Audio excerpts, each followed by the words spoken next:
반갑습니다. 저는 이재용 강도사입니다. 오늘은 마가복음 2장 17절을 본문으로 해서 주치 한 분을 소개해 드릴게요 라는 제목으로 말씀을 드리려고 합니다. 제가 이 제목을 이렇게 딱 드리니까 어떤 분이 아니 뭘 또 소개해요? 그러시는 거예요. 아시겠지만 제가 제 애인을 소개합니다 부터 시작해서 제 배우자를 소개합니다로 해서 이제는 주치의를 소개한다고 하니까 뭐 소개 시리즈 하십니까? 그렇게 말씀하시더라고요. 그래서 웃고 말았는데 생각해 보니까 괜찮겠다. 소개 전문 사역자가 되는 것도 괜찮겠다는 생각을 하게 되었습니다. 그래? 그러면 다음에는 대박 부동산을 소개해드립니다. 이런 걸 해볼까? 상한가 종목을 소개해드립니다. 이런 걸 해볼까? 그래서 생각을 해봤습니다. 제가 홈쇼핑을 뭐 자주 보는 건 아니지만 가끔 보면 거의 쇼호스트들이 나와서 하는 것을 봅니다. 특별히 쇼호스트가 자기가 체험하고 경험한 것을 팔 때에는 좀 다르더라고요. 느낌이 확신을 가지고 또 그 마음이 어떤 마음이 있냐면 야 이거 좀 꼭 좀 사주세요. 사면 정말 좋은데 안 사니까 너무 안타까워요 하는 그 마음들이 보이는 것 같습니다. 그래서 그런 것들은 아마 잘 팔리는 것 같은데요. 제가 소망하기는 제가 경험하고 하나님께 저에게 주신 은혜를 제가 충분히 느끼고 잘 준비해서 이렇게 소개 전문 사역자가 되면 어떨까라는 생각도 해봤습니다. 자, 오늘 마가복음 2장 17절 말씀인데요. 다음 슬라이드 주시겠습니까? 여기 보시면 우리가 읽었지만 여러분이 많이 들은 말씀이세요. 건강한 자에게는 의사가 쓸데없고 병든 자에게야 쓸데있느니라. 나는 의인을 부르러 온 것이 아니라 죄인을 부르러 왔노라 라고 하는 이 말씀은 아마 여러 번 여러분이 들으셨을 거라고 생각합니다. 근데 이 말씀을 조금 더 우리가 이해하려면 배경을 좀 알았으면 좋겠는데요. 하루는 예수님께서 세관을 지나시다가 세관을 지나가게 되었습니다. 그때 세관에는 누가 앉아 있었냐면 알페오의 아들 레위가 이렇게 앉아 있었습니다. 근데 어떤 이유인지 모르겠지만 예수님께서 그 레위를 보자마자 이 레위는 누구냐면 마태복음의 기록자인 마태입니다. 이 마태를 보자마자 바로 말씀하십니다. 나를 따르라. 근데 밑도 끝도 없이 마태가 일어나 따랐다고 표현이 되어 있습니다. 그 속 내용은 잘 모르겠습니다. 그런데 이 마태가 그 사건이 정말 자기 인생에 굉장히 깊이 있고 또 충격적이고 아주 임프레시브한 사건이었나 봅니다. 무엇을 보면 알 수 있냐면 바로 일어나서 가서 자기 집에 예수님과 제자들을 초대를 해서 식사를 대접합니다. 그리고 자기 친한 친구들을 다 불러 모으죠. 그러나 친한 친구라고 해봐야 역시 세리가 아니겠습니까? 그리고 죄인들이고요. 그때 여기서 보면은 집에 앉아서 잡수실 때라고 표현되어 있는 그 원어를 보면 유대인들은 이게 식탁에 앉아서 의자 생활을 하는 것이 아니라 식탁 교제는 어떻게 하냐면 이렇게 비스듬히 누워서 유대인의 전통적인 방식으로 식사를 합니다. 그러면서 식사를 하면서 이 이야기 저 이야기 하면서 상당히 긴 시간 식탁 교제를 하는데 유대인에게 있어서 이런 식탁 교제는 의미가 남다릅니다. 어떤 의미가 있냐면 내가 너와 하나다.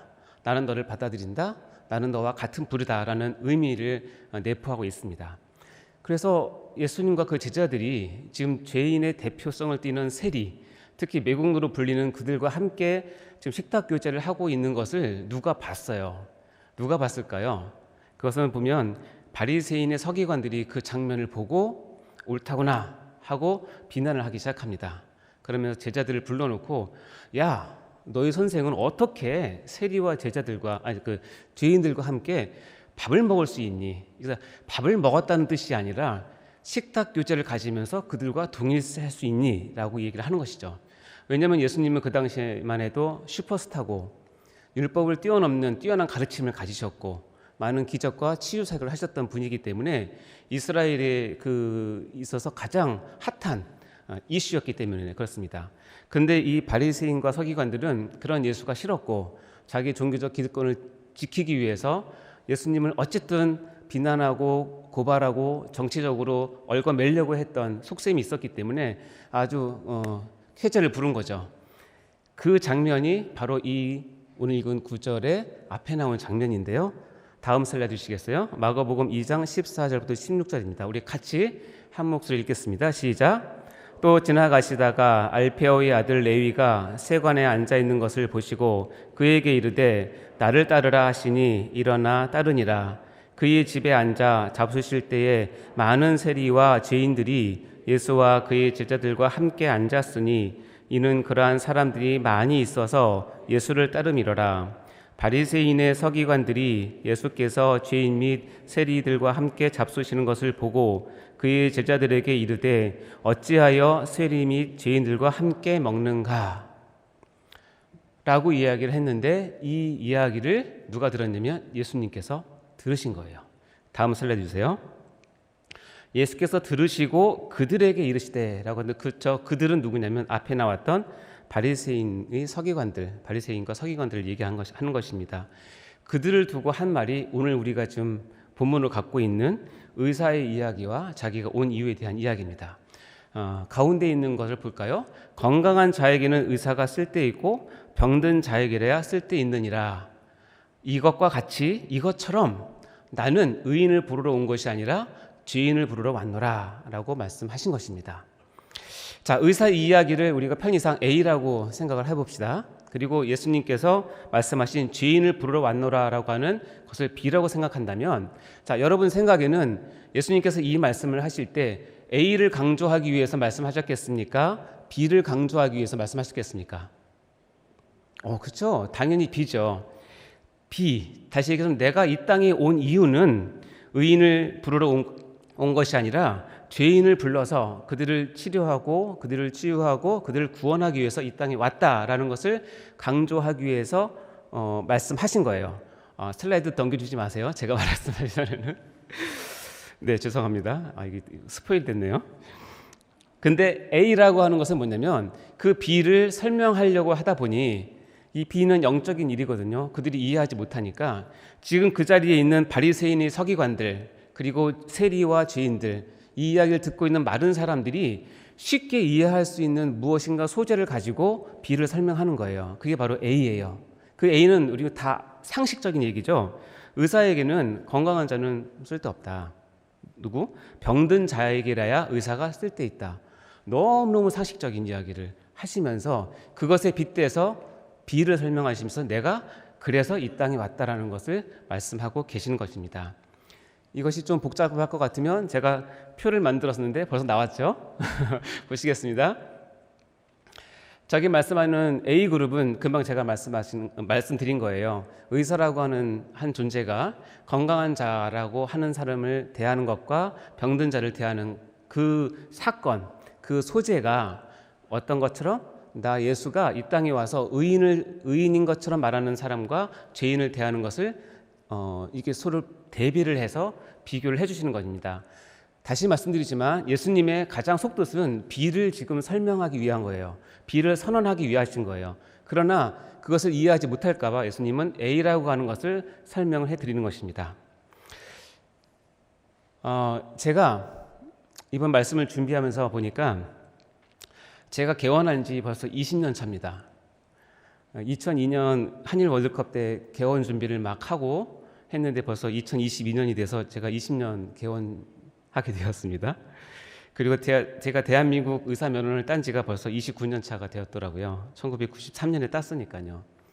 그래서 저는 어쨌든 너무 감사한 게 부족한 저를 하나님께서 써주셔서 의사가 되게 하시고 의료의 종업 이렇게 일을 하게 하시고 또 내과를 하게 하시고 그 중에서 소화기 내과를 통해서 또 특별히 위내시경, 대장내시경을 전공하게 하셔서 20년 동안 많은 환자들을 이렇게 대할 수 있게 해주셔서 너무나 감사하다는 생각을 하게 되었습니다.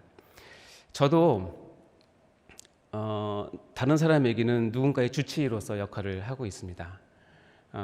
그분들이 간혹 이제 저에게 그런 말을 하시는데 원장님 저를 끝까지 책임져 주세요 이런 말씀을 합니다. 들으면 기분은 좋지만 상당히 많이 부담되는 말이죠. 그러면서 또 제가 여러 사람을 만나면서 상담을 해주면 그분들이 상담을 다 듣고 나서 자기 궁금증이 풀리면 가시면서 이런 말씀을 하십니다. 역시 아는 사람 중에 의사 한 명 필요해. 왜냐하면 자기가 궁금한 것을 해결했으니까요. 이제 그런 것들을 보면서 내가 저분들에게 내가 무엇인데 이렇게 조그만 도움을 줄 수 있고 그렇게 할 수 있는 그런 위치에 서게 하신 하나님께 너무나 감사했던 것 같습니다. 제가 또 개원은 20년 차지만 이제 신학 공부 시작한 지는 이제 4년 차밖에 안 되기 때문에 초보입니다. 아까 봤던 그 표에서 제가 A 그룹에 해당되는 부분들은 20년 또는 29년 동안 일을 했기 때문에 거기에서 있었던 것들을 제가 여러분께 설명을 드리고 그것을 통해서 B그룹에 있는 아까 표를 한번 다시 보시겠습니까? B그룹에 있는 예수님께서 원하셨던 내용들을 한번 제가 대비를 해서 설명드리려고 합니다. 어렵지 않을 것입니다. 그런데 우리가 성경을 보면서 한 가지 힌트를 드리자면 성경에 뭐뭐인 것 같이 뭐뭐처럼이라는 말이 나오면 유심 있게 보시면 여러분이 신앙생활하는데 큰 도움이 되세요. 예를 들자면 이것입니다. 내가 거룩한 것 같이 너희도 거룩하라. 들어보셨죠? 나와 아버지가 하나인 것 같이 너희 교회도 하나가 되어라. 이런 말씀도 있고요. 하나님 아버지가 너희를 용서한 것 같이 너희도 서로 용서해라 라고 얘기합니다. 이 거룩, 하나됨, 용서 이런 단어들은 굉장히 무게 있는 단어인데 이 가치라고 하는 문구를 통해서 이 두 개를 연결시키면서 문자적으로 똑같다는 뜻이 아니라 그 안에 있는 근본 또 하나님의 속뜻 하나님의 뜻을 잘 헤아려서 거룩하고 하나되고 용서를 하라라는 의미겠죠. 그런 의미에서 이 두 가지를 보시면 내가 이 상황에서 예수님께서 이 땅에 오신 이유 그리고 나의 주치의가 왜 되시는지에 대한 부분들을 볼 수 있습니다. 그래서 제가 A그룹에서 경험했던 것을 짧게 말씀드리겠습니다. 물론 제가 의학 전부를 이야기할 수는 없죠. 제가 다 전공한 건 아니니까. 그래서 제가 전공한 것 중에서 아주 일부를 재미있게 나눠드리고 거기에서 제가 깨달은 영적인 지식과 은혜와 이것을 적용해서 여러분께 풀어서 알려드리겠습니다. 자, 저와 함께 의학의 세계로 잠시 들어가 보실까요? 네, 다음 슬라이드 주세요. 제가 하는 일입니다. 왼쪽은 위내시경, 오른쪽은 대장내시경입니다. 다 아시겠지만 위내시경은 입을 통해서 이제 관이 쭉 들어가서 그 내시경 끝에 보면 굉장히 밝은 빛이 비춥니다. 이걸 눈으로 직접 볼 수 없을 정도로 그럼 굉장히 위험하거든요. 그 밝은 빛이 비추면서 정말 그 암흑과 칠흑과 같은 그 깜깜한 그곳을 환히 비춥니다. 그래서 세포 하나하나 점막 하나하나를 보는 것이죠. 마찬가지로 대장 내시경은 어떻게 해요? 항문을 통해서 거꾸로 들어가서 오른쪽 맹장 끝까지 다 보게 되고 거기에 마찬가지로 내시경에 나오는 강한 불빛이 나오면서 점막 하나하나를 관찰하는 것입니다. 그러면서 정상 점막인지 염증이 있는지 궤양이 있는지 용종이 있는지 암이 의심되는지를 관찰하는 것이죠. 그래서 어떻게 하죠? 암이 의심되는 부분이 있으면 조직 검사를 해서 확인을 하고 용종이 보이면 그것은 이제 암이 될 수 있는 위험성이 있기 때문에 시술을 통해서 잘라내는 것이죠. 그런 과정이 위와 대장 내시경의 역할입니다. 근데 저는 좀 엉뚱한 생각을 자주 합니다. 근데 저희 이 엉뚱한 생각이 때로는 하나님을 좀 더 깊이 알고 이해하는데 큰 도움이 되는 경우가 종종 있습니다. 그 중에 하나가 이건데 제가 어느 날 위하고 대장 내시경을 하면서 갑자기 그런 생각이 들었어요. 이 강한 불빛이 이 위나 대장 점막을 딱 비칠 때 위나 대장에 있는 그 세포들은 정말 태어나면서 한 번도 햇볕을 못 봤거든요. 햇볕이 아니라 빛 자체를 못 봤어요. 그러니까 진짜 칠흑과 같은 암흑 속에서 묵묵히 자기 일들을 했던 점막들입니다. 그런데 어느 순간에 지금 그들의 표현에 의하면 점막들의 표현에 의하면 하늘이 찢어지는 역사가 나타나면서 뭔가가 들어오는 거예요. 그렇죠? 들어와서 자기의 모습을 자기 자신도 몰랐던 모습을 강력한 빛으로 확 비춰주는 거죠. 그때 저는 그 점막들과 대화를 합니다. 저는 예의 바른 의사입니다. 그러면 가면서 먼저 안부 인사를 합니다. 어떻게 해요? 샬롬. 잘 지냈니 얘들아? 이렇게 인사를 하죠. 그럼 인사를 하면서 봅니다. 그동안 너희들 수고 많았다. 근데 너희들 주인이 지금 좀 힘들어 하시니까 내가 한번 검사를 해볼게. 정상적인 점막은 오케이. 다음에 좀 이상한 점막이 있어. 너는 왜 이렇게 얼굴이 안 좋니? 너는 왜 이렇게 화가 났니? 너 혹시 암 아니야? 이렇게 의심이 되면 어떡하죠? 조직 검사를 해서 확인합니다. 얘가 진짜 일시적으로 기분 나쁜 건지 정말 나쁜 놈인지 확인해야 되니까. 또 어느 데 가서 보면 지네들끼리 똘똘 뭉쳐 있어요. 지네들끼리. 그게 뭐예요? 용종이에요. 지네들끼리 똘똘 뭉쳐서 자기들끼리 이렇게 막 커요. 근데 이게 지나치게 크면 거기서 뭐가 생겨요? 암이 생겨요. 그러면 제가 꾸짖습니다. 너희들 왜 모여 있니? 왜냐면 용종 세포들은 자기 역할을 못 하거든요. 원래 해야 될 자기 점막의 일들을 못 하고 자기들끼리 모여서 좋다고 모여 있는 거예요. 그러면 너희들 안 되겠다. 너희들은 내가 데려갈게 하고 갈고리를 걸어서 용종을 떼어내서 제거를 합니다. 그 일을 위내시경, 대장내시경을 통해서 합니다. 그래서 저는 그들과 대화를 합니다. 그래서 저는 내시경하는 시간이 제일 행복한 시간입니다.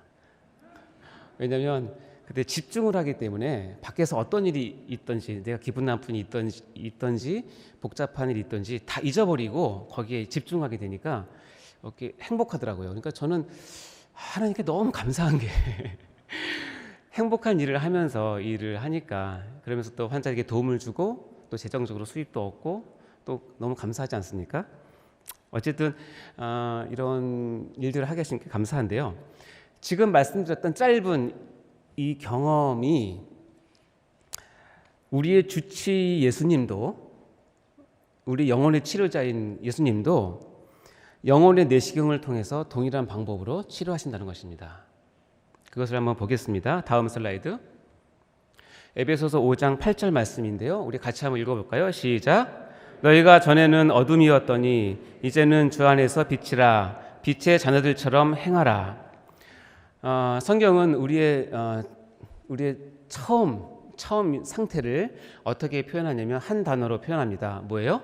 어둠이라고 표현합니다. 마치 위나 대장에 있는 점막들이 태어나면서부터 한 번도 빛을 보기 전까지는 칠흑과 같은 어둠 가운데 있었던 것과 똑같이 우리의 존재를 하나님께서는 어둠이라고 표현합니다. 여러분, 어둠이 뭐예요? 어둠의 실체가 뭘까요? 어둠은 실체가 없어요.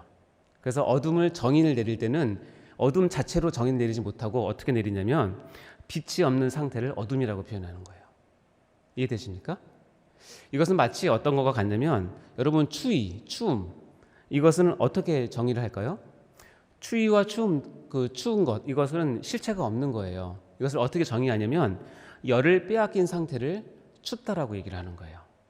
그래서 과학적으로는 한 공간이나 한 객체에 있어서 열 에너지를 계속 빼앗으면 온도가 떨어지죠.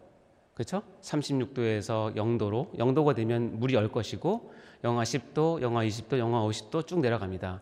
그래서 과학적으로 이 자연계 내에서는 한 공간에서 열 에너지를 빼앗아서 갈 수 있는 최대를 절대 온도라고 얘기하는데 그것은 마이너스 273도예요. 모든 열 에너지를 뺏었을 때 영하 273도까지 내려가게 돼요. 그러나 여기서 다시 열 에너지가 투입이 되면 마이너스 273도에서 올라가게 되는 것이죠.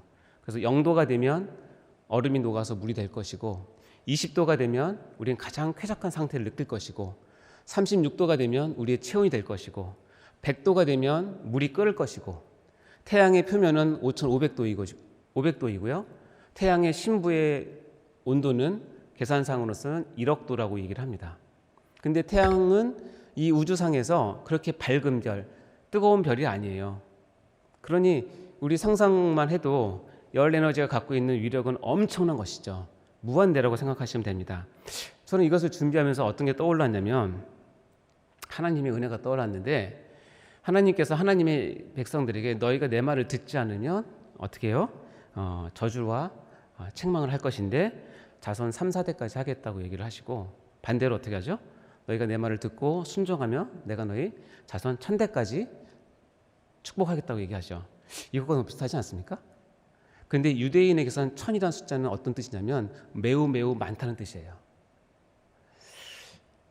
다시 돌아와서 어둠이라고 하는 것은 실체가 없는 거예요. 다시 얘기하면 빛이 오면 어둠은 어떻게 되죠? 물러나게 되어 있는 것이 사실입니다. 과학적 사실이기도 하고요.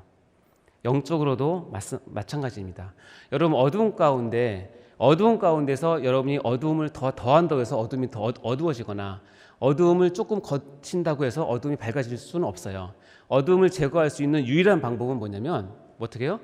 아주 조그만 빛이라도 그 가운데 비쳐야 어둠이 도망간다는 사실입니다. 그것을 우리가 이 영적인 눈으로 본다면 우리가 어두운 가운데 있을 때 유일한 소망은 뭡니까? 유일한 소망은 빛이에요.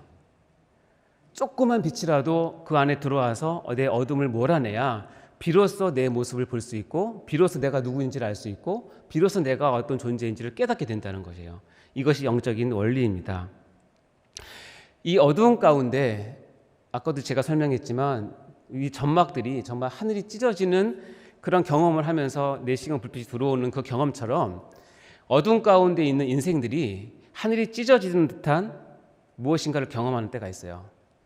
우리 인생의 어두움을 찢고 깊숙이 들어오는 무엇인가를 경험합니다. 그것이 때로는 어떤 이벤트이기도 하고 어떤 사건이나 우리가 감당할 수 있는 역경이나 고난일 수도 있겠죠. 그 깊숙이 들어오는 것을 무엇이라고 얘기를 하냐면 다음 슬라이드 주시겠습니까? 시편 119편 105편 말씀이 보면 다시 한번 읽어보겠습니다. 시작. 주의 말씀은 내 발의 등이요 내 길의 빛이니이다. 여러 형태로 나타나지만 종합적으로 말씀드리면 결론적으로 얘기하면 어두운 가운데 있는 인생에 있어서 유일한 해결책은 뭐냐면 하나님의 말씀이 그에게 비춰주는 겁니다. 그것만이 그 어둠을 몰아낼 수 있는 유일한 길입니다. 그것이 어떤 형태로 어떤 사건으로 우리 어떤 상황으로 올지는 알지 못하나 주의 말씀만이 우리의 빛이 되시고 우리에게 들어왔을 때 우리 안에 있는 내재적인 본성적인 어둠을 몰아낼 수 있습니다. 실은 어둠은 빛과 싸울 수 없어요. 빛을 보면 어둠은 도망가게 되어 있습니다. 아무리 조그만 빛도 칠흑 같은 어둠을 들어갔을 때 어둠은 물러나게 되어 있는 것입니다. 저는 이 말씀을 만약에 오늘 설교에 맞춰서 여러분께 말씀을 드리자면 그 슬라이드 다시 보여주시겠어요?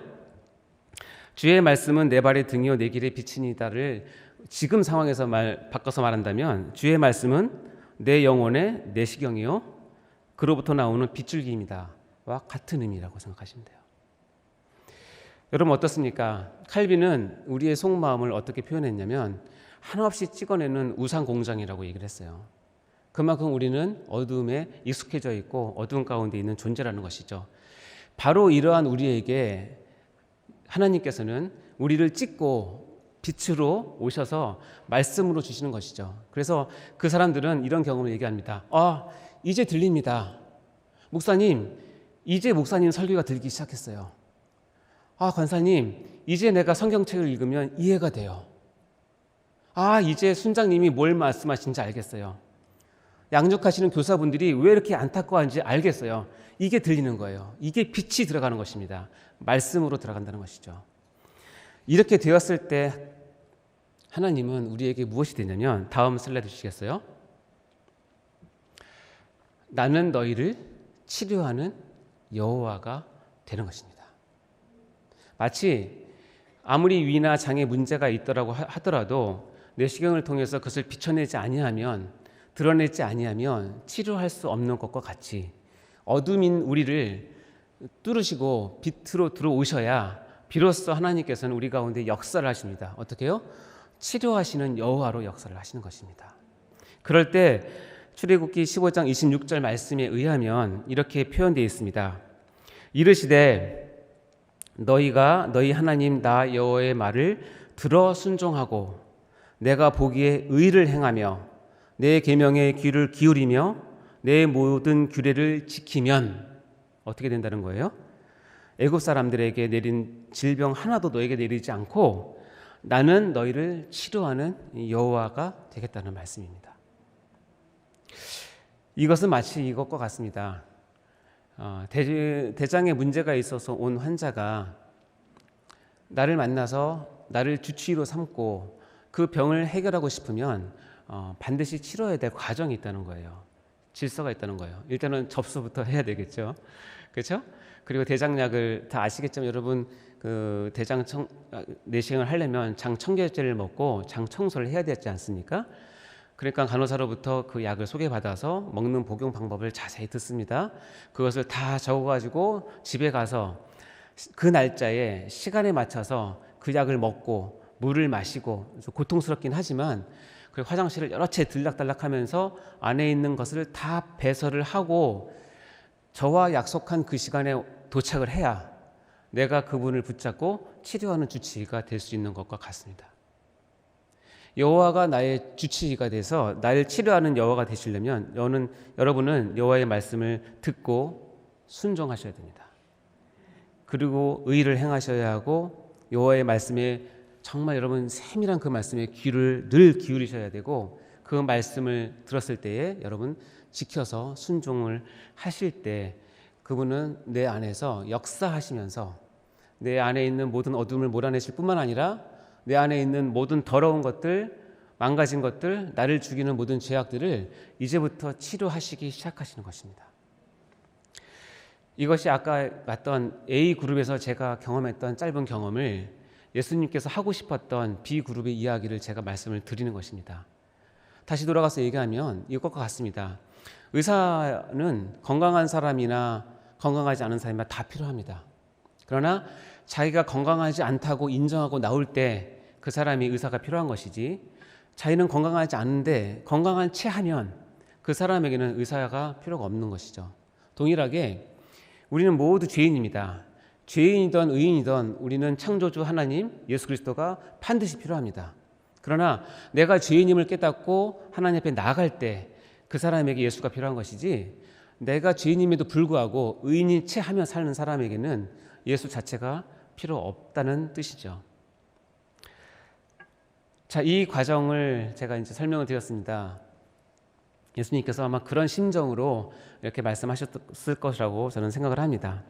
자, 이제 마지막으로 이 과정을 겪으면서 주의해야 될 점 3가지를 이렇게 당부하면서 설교를 마치도록 하겠습니다. 다음, 주의사항입니다. 치료하기 전, 치료하는 도중, 치료한 후에 여러분이 반드시 주의해야 될 상황이 있습니다. A그룹과 B그룹의 각각의 내용들을 간단히 설명을 드리겠습니다. 다음, 치료하기 전에 A그룹에 있어서 주의할 점은 뭐냐면 의사를 그저 알고 지내는 것만이 능사는 아니라는 것입니다. 예를 들자면 저랑 가장 친한 친구가 저를 방문했습니다. 진료실에 방문했는데 그 친구가 분명히 문제가 있어요. 뭐 아침마다 혈변을 보는데 와가지고 반가운 마음에 접수도 안 하고 저한테 와서 그냥 우리 친구들끼리 얘기하는 거예요. 재밌는 얘기도 하고 뭐 경제 얘기도 하고 정치 얘기도 하고 뭐 다음 모임도 약속하고 그렇게 다 했어요. 그래서 그 친구가 의사인 저를 만나서 많은 이야기와 많은 교제를 했지만 주치의로서의 저의 역할은 원하지 않아요. 공개하지 않아요. 말하지 않아요. 그러면 그 친구는 나를 방문하고 갔지만 그 안에 있는 그 병들을 해결하지 못하는 것이죠. 그렇죠? 이해가 되시죠? 그건 분명한 것입니다. 마찬가지로 B그룹에 있어서 우리가 주의할 것이 뭐냐면 내가 교회 내에 몸담고 있다고, 내가 성경을 좀 많이 안다고, 그리고 특별히 내가 세대인 교회에 다닌다라고 하는 것이 다 된 것이 아니라는 것이에요. 중요합니다. 물론 그것은 중요하지만 그 이전에 반드시 알아야 될 것이 있는데, 그것은 뭐냐면 내가 이 몸된 교회, 즉 B그룹에서 내가 예수님께 죄인으로 왔다는 사실을 늘 고백하고 인정하고 붙잡아야 된다는 것입니다. 이것이 없으면 죄가 해결이 안 돼요. 그러면 왜 교회 다니는 걸까요? 이런 것들을 항상 마음에 두시고 생각하셔야 됩니다. 그럼 치료하는 중에는 무엇을 중요해야 될까요? 다음 슬라이드 주세요. 아까 그 친구가 이제 깨달았어요. 내가 가서 잡담만 해가지고는 이재원 원장에게 치료를 받을 수 없구나를 깨달았어요. 그러면 어떻게 하죠? 다시 와서 정식으로 접수를 하고 자기 증상을 얘기해야 돼요. 친구야, 내가 아침마다 혈변을 봐. 이게 한 달 됐는데 안 멈춰. 그러면 제가 진찰을 하고, 야, 너 그럼 꼭 이번에 대장내시경 해야겠다. 그러니까 날짜 잡아줄 테니까 가서 설명 잘 듣고 약 먹고 와 라고 얘기를 하죠.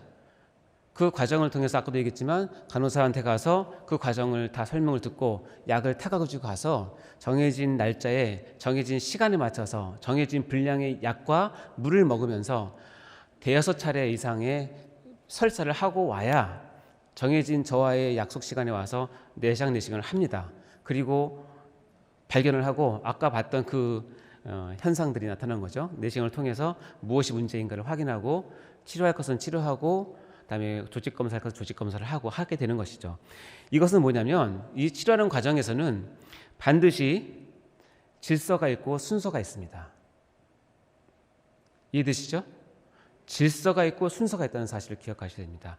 그리고 그 친구가 와서 내시경실의 테이블에 딱 누웠을 때는 반드시 있어야 될 것이 뭐냐면 나에 대한 신뢰와 의뢰가 있어야 된다는 것입니다. 내가 이 의사, 친구이긴 하지만 내가 이 의사를 믿을 수 있어. 믿어야 해. 그리고 이 친구가 나의 모든 것을 고쳐줄 수 있을 거라고 하는 신뢰와 의뢰가 있어야 무엇을 맡기냐면 자기 몸을 맡기는 것입니다. 여기서 틀어지면 준비 다 하고 와서 그냥 가시는 분도 있어요. 그러니까 치료하는 중에는 반드시 맡겨야 됩니다. 이거를 비유로 넘어가서 설명해 볼까요? 예수님이 여러분에게 왔을 때 만약에 주치의로 왔는데 여러분이 믿음으로 이것을 반드시 응답하셔야 돼요. 예수님이 여러분의 죄인의 상태를 고치실 때 여러분에게 요구하는 것이 있는데 그 믿음이에요.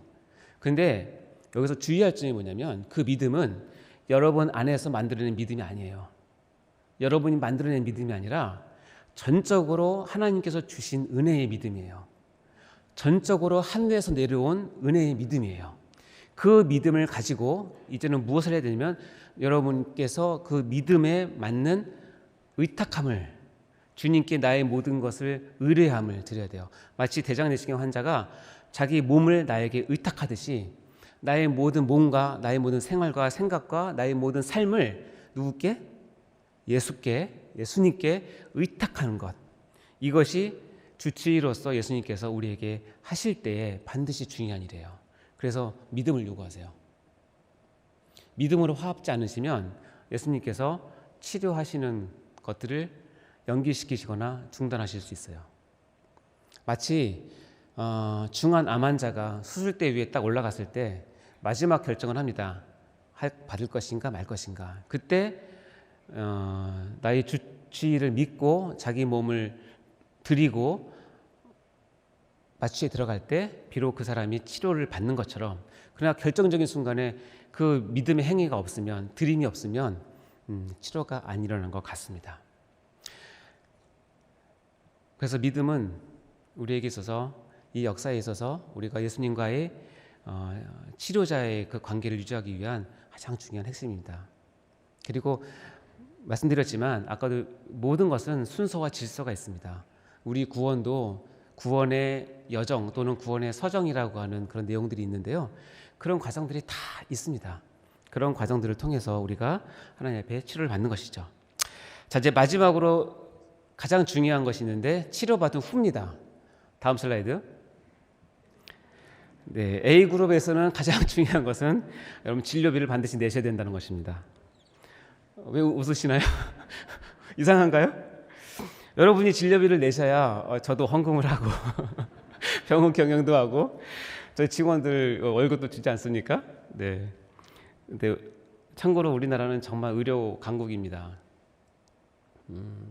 해외에 갔다 오신 분들은 많이 느끼실 거예요. 우리나라 의료가 퀄리티에 비해서 정말 저렴한 가격으로 굉장히 고급의 의료를 여러분 드리고 있다는 사실을 여러분 좀 아셨으면 좋겠습니다. 제가 잘하는 게 아니라 그렇게 우리 시스템이 그렇게 돼 있어서 저는 너무 감사한데 하다못해 미국이나 영국만 가더라도 전문의를 본다는 사실은 굉장히 어려운 일이에요. 저도 전문의거든요. 여러분 지나다가 많이 보시고 의뢰하시잖아요. 근데 거기는 예약하면 2-3달이 기본이니까 일단 일반의를 보고 거기서 서류를 만들어서 전문의를 가니까 그래서 캐나다 같은 경우는 기다리다가 죽는다고 그러잖아요. 기다리다가. 이건 잠깐 지나가는 얘기입니다. 죄송합니다. 하여튼 치료한 후에 여러분 이제 진료비를 꼭 내시기 바랍니다. 그런 이제 중요한 건 이거입니다. 이제 중요한 건 이제 여러분이 새겨 들어야 될 게 B그룹에서 치료 받으신 후 여러분은 다 치료 받으셨습니까? 아직도 여러분 어둠 가운데 있습니까? 괜찮습니다. 어둠 가운데 있다고 하셔도 됩니다. 빛만 들어오면 되니까. 빛을 소개받으십시오. 그러나 여러분 빛이 들어와서 여러분을 드러내고 여러분을 치유하셨습니까? 고치셨습니까? 그럼 이제는 여러분 무엇을 해야 될까요? 마치 내장 내시경을 잘 받고 가는 환자가 마지막에 가기 전에 진료비를 내는 것과 마찬가지로 우리가 반드시 해야 될 게 있는데 그건 헌신과 섬김입니다. 물론 진료비는 사회적 계약에 의해서 반드시 해야 되는 것이지만 헌신과 섬김은 사회적 계약이 아닙니다. 하나님께서 그것을 요구를 해서 나를 구원하신 것이 아니기 때문에 그렇습니다. 그러나 반드시 알고 있어야 될 것은 뭐냐면 하나님께서 은혜로 그것을 주셨을 때는 우리에게 전인적인 감동과 감격 가운데 헌신과 섬김을 요구하신다는 것이에요. 여러분을 억지로 끌어서 그렇게 하시지 않는다는 것이에요.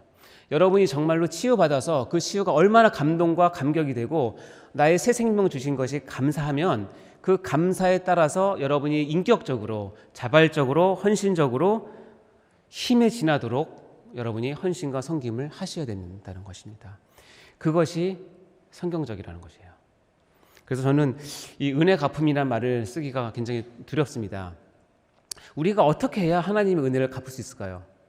그건 말도 안 되는 것이지 않습니까? 우리가 은혜를 갚는다라고 하는 것은 하나님의 그 은혜에 진짜 1000분의 1, 10,000분의 1 갚을 수 있을까요? 없죠. 근데 여기서 한 가지 여러분 반드시 깨달아야 될 게 뭐냐면 그래 우리 은혜를 못 갚어 그러니까 은혜 갚을 생각을 하지 말자라고 가면 그때부터는 여러분 정말 악한 종이 되는 것입니다. 게으른 종이 되는 것입니다. 하나님께서 절대로 원하지 않습니다. 왜냐하면 하나님의 은혜가 값없이 주신 것이지만 값어치가 없다는 뜻이 아닙니다. 값없이 줬다는 얘기는 네가 그 값을 치를 능력이 안 되기 때문에 값없이 무료 줬다는 얘기지 이 은혜가 싸구려라는 뜻은 절대 아니거든요. 이해되시죠? 자, 그렇다면 우리가 은혜를 갚는다라고 하는 이것은 우리가 그럼 어찌해야 될까요? 제가 하나님께 은혜를 갚아보려고 했는데 하나님께서 저에게 이렇게 말씀하시더군요. 야야야 됐다. 그건 나한테 갚지 마. 나한테 갚지 말고 너 주위 잘 돌아보면 네 이웃 있지 않니? 나한테 받은 거 걔네들한테 갚아. 너 이번에 세해된 교회에서 하나님의 도성을 쌓는 일에 열심을 내지 않니? 교회에 갚아. 너희 교회에서 지금 하고 있는 사역 있지 않니? 거기에 너희 갚아. 그게 나한테 갚는 거야. 라고 말씀을 하신다는 것이죠. 그래서 이 은혜 갚음은 다른 말로 표현하면 빚진 자의 마음을 갖는 것입니다. 빚진 자의 마음. 로마서 1장 14절에 의하면 다 내가 빚진 자라고 고백했던 바울의 고백처럼 도대체 바울은 뭘 빚졌길래 그런 고백을 했을까요? 돈을 빌렸을까요? 도대체 왜 그런 말을 했을까요? 그러나 이 과정을 여러분 아신다면 바울의 그 고백, 다 내가 빚진 자다라고 하는 그 마음은 다시 얘기하면 하나님께 받은 은혜를 내가 어떻게 갚을꼬라고 하는 정말 순수한 신앙을 가진 사람들의 마음이라는 것입니다. 여러분 B그룹에서 치료를 받으셨고 여러분의 주치의가 예수님이 되셔서 여러분의 어둠을 드러내시고 여러분 안에 있는 암덩어리를 제거하고 용종을 제거해서 여러분이 지금 건강하게 살고 있다면 여러분 감사하시고 감격하시고 평생 잊지 마시고 은혜 갚음에 대해서 내게 최선을 다하셔야 된다는 것입니다. 이게 사명자의 길 아니겠습니까? 이 자리에 모인 여러분 또 유튜브를 통해서 이 예배에 참석하시면서 지금 말씀을 듣는 여러분들은 이 은혜 갚음에 대한 부분들을 명확하게 하셔서 정말 하나님께 은혜 갚는 것이 내 이웃과 우리 교회와 우리가 하고 있는 사역에 최선을 다하는 것임을 반드시 기억하시기 바랍니다. 오늘 주치의 한 분을 소개해 드릴게요라는 제목으로 이렇게 말씀드렸습니다. 여러분 육체적인 건강을 위해서 좋은 주치의를 만나시기 바랍니다. 그래서 그분에게 그렇게 치료받는 것은 너무나 큰 축복이죠. 또한 우리의 몸과 영혼의 주인이신 우리의 영원한 주치의신 예수님을 반드시 모시기 바랍니다. 예수님은 왜 이 땅에 오셨을까요? 죄인을 부르시고 치유하시고 그를 구원하시기 위해서 오셨다라고 아까 본문 말씀에 이미 밝히셨지 않습니까? 여러분 모두가 예수님을 주치의로 모시고 여러분의 삶 가운데 정말 회복과 희망을 가지시고 이제는 은혜 갚음의 사명자의 자리로 나가서 여러분 정말로 예수님을 기쁘게 드리는 여러분 되시길 간절히 바랍니다. 근본 코로나로 인해서 지금 자가격리 중이신 분, 재택치료하시는 분, 또 치료병원에서 입원하시고 계신 분들, 주치의 되시는 예수님의 위로와 치유의 능력을 지금 전해드립니다. 용기 잃지 마시고 믿음 잃지 마시고 또 상심하지 마시고 주치의 되신 예수님을 꼭 붙드시고 믿으시고 그리고 치유의 광선이 되시는 예수님을 통해서 여러분의 영과 육이 모두 온전케 되는 그런 축복을 누리시기를 간절히 바랍니다.